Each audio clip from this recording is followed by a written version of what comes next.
you think of Michigan and vice versa. So I think we really need to be very cautious how we help Detroit become more successful. I will say, my observation, being actively involved in Detroit and going to see Detroit and visit with Detroit and work with businesses in Detroit, is there is a lot of new activity going on. I was just actually at a conference today on rail and for economic development, and there was a lot of conversation about the M1, which is the Woodward Avenue line that's going to be going in, and that's a piece, the transit piece is a really important piece that Detroit really hasn't been successful. There's been a lot of iterations on trying to get that going.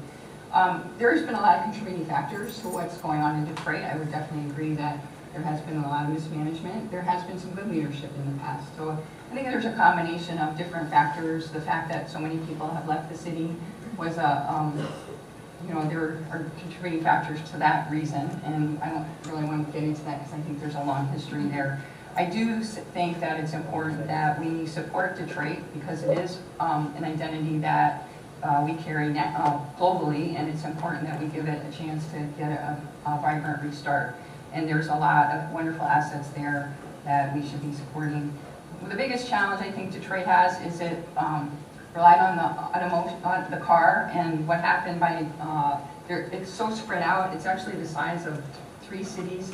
Detroit physically, geographically is I think the size of Manhattan, and I think it's San Francisco and Boston. I don't know if you remember the exact size, but it's actually a huge geographic, and that's part of the problem is keeping up with the infrastructure, the manpower, and all sorts of things. But there are a lot of entrepreneurs and business folks that are very vested in a positive future and are putting their money down. I'm on the Commerce Committee, and they're working on developing sort of like a DDA that, you have a DDA here in Chelsea. They're working on doing that. They call it a biz zone, and it's a business enterprise zone. So there's a lot of really good energy. There is some issues with governments and obviously the liabilities that we have in government.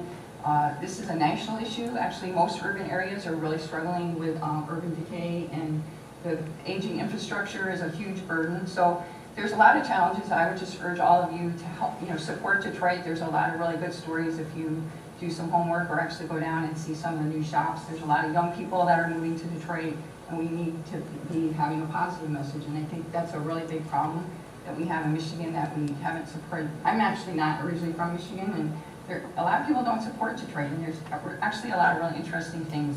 And the Riverwalk is beautiful. There's a lot of really good investment going on here. So that would be my answer. Thank you. Kent, do you have some thoughts? As a native, as a Michigander, I agree with most of my 2 colleagues here. I think my mother was a Detroiter, and a lot of people in the Chelsea area that I've met were originally Detroiters that moved out. So I think everybody here on a bipartisan nature wants Detroit to come back and wants to work proactively at solving this situation and looking for a better future. So we're just, both sides of the party, I think, are working at hoping Detroit turns itself around. I'm going to pick up on a part of the comments you all made. As I look around the room, most of us got our first job, at about 12, caddying or babysitting, and we worked through high school and college. We look at nationally, there's 25% of people 18, young people 18 to 26 that are unemployed. There's another 22% that are either underemployed by their degree or by the hours they wish to work. Expanding the question to the well-being of our county, state, and country, how do we help our youth, our treasure, the people that are going to replace us? Some of us are already old, but we want to get older and we want the young people to step up. So how do we help them? Tim, you want to kick off from a federal perspective? Well, one thing we have to grow the economy. When I started working at age 10, as a paper boy, delivering the Chicago Sun-Times and Tribune in the morning, and American and the Daily News in the afternoon. That was my first foray into the capitalist free market system, understanding the customer is always right. Whether I got that paper there dry and clean or not, the customer was right. And then going on into other jobs in a full-service gas station back then. ultimately working at steel mills right out of high school, doing lawn care work, delivering pianos and organs up multiple stairways. It was all an opportunity for me to work as a young person at jobs that primarily adults weren't even asking for. They were young people's jobs. Sadly, now we have destroyed an economy to a great extent, so now we have a bunch of people looking for those same jobs. Especially now when I hear, most recently at my office, a call come in from a 59-year-old single-parent mother who worked in the home health care industry, in a home health care provider business out of Albion, Michigan.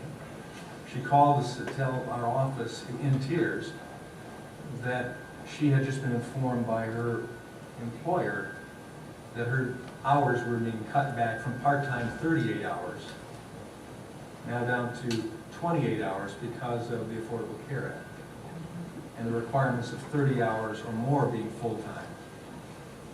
And so now they were establishing their parameters by moving their part-timers back to under 30 hours. She also worked at a restaurant as a waitress in Battle Creek to fill up the rest of the 40 hours plus. And she says, how am I going to pay my mortgage now? I'm 59 years of age, I'm not going to be able to go out and get a good job easily. I'm doing part-time jobs, both of them now, significant part-time jobs. And I've got to also buy my health insurance. Now when you have people put in those situations, and when more and more are taking place, even more put into part-time, put into what you would consider youth jobs, what happens to the high school kid that's preparing for college?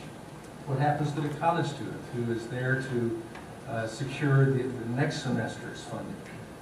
There is a challenge coming from others that in the past weren't even looking for those areas.